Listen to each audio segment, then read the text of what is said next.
नमस्कार मंडळी, स्वागत आहे तुमचं आमच्या चॅनलमध्ये। आवाज महामुंबईचा, शोध बातमीचा, कौल मनाचा। चला तर मग आमचे चॅनल लाईक करा, शेअर करा आणि सबस्क्राइब करा। धन्यवाद।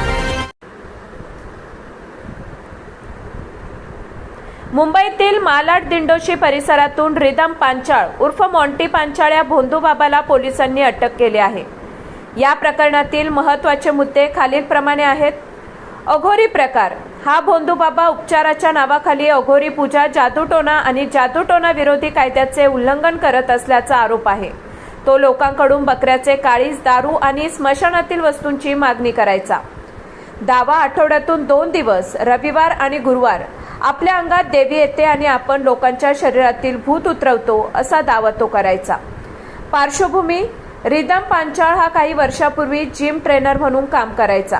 त्यानंतर त्याने स्वतःला बाबा म्हणून घोषित केले।